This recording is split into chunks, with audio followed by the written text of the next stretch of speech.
What's up, everybody? We are back. John Delarose here, delarose.com. That's DELARROZ.com, coming at you with another Epic Collection review. I got a request to review more Epic Collections, and I'm just like, oh man, I can only read one or two a week. I mean, they're big, thick books, and I'm trying my best. But I try to read some thinner books just because I try to put up a review almost every day if I can. And in order to keep up on everything, I have to read thinner books. I can't just do epics, unfortunately. And then when you get into an omnibus, oh my gosh, that really takes me a long time. What can you do? But this one is actually a shorter epic. It's less than 400 pages. It's only 15 issues long. Most epics are closer to 20 issues long. I'm not counting the issue 0 in the back, and I'll tell you why in a second. But this is Tales of the Jedi. This is the newest Star Wars line, and it is Volume 1. My kid already damaged my book when he read it, so both me and the kid have enjoyed this. And this contains Star Wars Dawn of the Jedi, Force Storm 1 through 5, Dawn of the Jedi, Prisoner of Bogan 1 through 5, and Star Wars Dawn of the Jedi, Force War 1 through 5, and there's that Dawn of the Jedi 0 I mentioned at the end. So that's it. It says these stories take place 35 to 25 millennia before Episode 1. So this is prior to the New Republic, prior to all that. And you kind of, you get this, like, deal here, and it's interesting with this Tales of the Jedi setup. It says this is prior to the galactic empires and hyperspace technology and all that, but there's still starships from different alien systems and things like that floating around. So I don't know. You really can't tell what the technology is. There's these weird like triangle obelisk things at the beginning, and I guess they just seek out Force people and then throw them all on a planet. It's kind of weird. I don't get it exactly. It's a lot of exposition at the beginning. One of the things I got to say about John Ostrander's writing here is that the setup it takes a really long time. So you get a weird pacing while you learn the background of this society before we actually get into things. I was wondering if the whole first issue was going to be like this. The art's by Jan Drusema. I hope I pronounced that right. And Jan Drusema and John Ostrander have done a lot of the Star Wars books. So this is these are people who have been on these books on the Dark Horse end for a long time. And I think this is getting towards the end of the Dark Horse material. This is in 2012 to 2014. So this is getting close to where Marvel would be taking over the license. Not exactly there, but it's getting close. So we end up on this planet where all these Force users have combined each other. There's this like empire sort of thing of these weird creepy creatures called the Rakata or something like that. And they basically use Force as energy. And so they capture Force users and hook them up to these machines and have them pilot their ships, or power their ships, I should say. And so they consume through Force users. And they have these things called Force Hounds who hunt down Force users. What a cool design of this creature. They're just evil looking. Very evil. I like it. It is kind of modern art style. So a lot of the action gets a little disjointed and feels a little stiff like pinups at points, but the designs are really nice, like I said.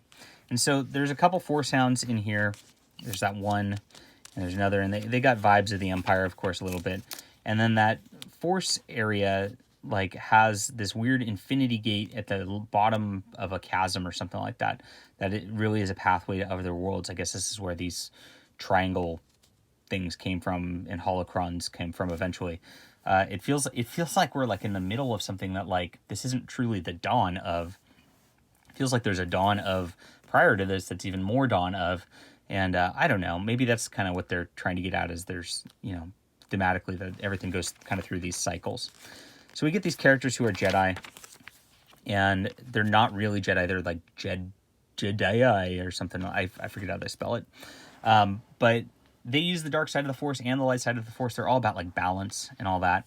And so they're just kind of like living on this planet, and there's these visions going on that something bad's going to happen. And even though this is 3 miniseries, it really is one full story. And so you meet this guy here, who is one of the Force Hounds, and he's trying to hunt down this Force planet that the bad Empire has heard of, but they don't know where it is for a while. And he shows up, fights all the Jedi, and eventually gets captured. And we meet all these cool little Jedi, and they have all their backgrounds and stuff like that. Once he gets captured, he ends up on this planet where there's this like old dark Sith dude-ish. So you kind of get that like there's 2 Sith, right? The apprentice and the master, right? And they eventually figure out these force crystals and make lightsabers, get off their little planet, and they're trying to warn the Jedi that this evil empire is going to be attacking and trying to destroy them. Meanwhile, there's this holocron thing that is also there. So the other gal, this cool design gal, starts hunting down the original guy to try to find him and try to find this force planet for the bad guys in the second one. So it's set up like a trilogy. This could be a movie trilogy very easily. And when they come out, like, we learn that this guy was actually in prison, the old dude, because he had dangerous visions of the Force, and they wanted to label him as crazy rather than accept it. But he knows that they have to, like, embrace their dark side and actually do some violence in order to take down this evil empire, is what comes about. And eventually they get found. All the art's very consistent through this whole thing. So it's a very quick read, very good. We learn about this past, and we learn about these creatures and their empire. It's pretty fun all the way around. Enjoyable stuff. Lots of drama here and betrayals and emotions, so there was a past between the two Force Hounds, we find out, and one of the guys, even though he's been raised in darkness, he's trying to learn to love because of our hot little redhead here. Of course, lots of heartstrings being pulled here. Lots of betrayals, like I said. They come back and forth. And then they have to deal with the whole fleet and these evil creatures. Look at that. It's so cool looking. That is cool. I like the look. There's lots of violence and loss. And eventually the Jedi prevail over this whole deal. So it's a simple story in a lot of ways. And I like this sort of timeline. I'm interested in all this. I'd be interested in, like, finding out how the Sith kind of develop and all that. Maybe they do that in KOTOR, the Knights of the Old Republic, that is, which is another volume. I haven't read those yet. But that's what we get here. And it looks like, they kind of start their new life at this point. I don't know if they continued this. There might be a second volume. It's possible. But this is what I got here. It's a good trilogy. And you don't really need to know a ton about Star Wars to know about this. I mean, if you're into the Force and you get that, and you get the origin of lightsabers in here and kind of holocrons, those tend to come up in these Star Wars things. But it's a very fun volume, worth the read. If you like Star Wars, you're going to enjoy this. And that's about what I'd have to say about that. Art's good, solid, modern style. I got to say the pacing, I'll get back to that. That's maybe my one flaw. I think there was a little too much exposition at the beginning. Oh, I didn't go over the issue 0. Issue 0 is all art designs and world building background. So it's kind of neat.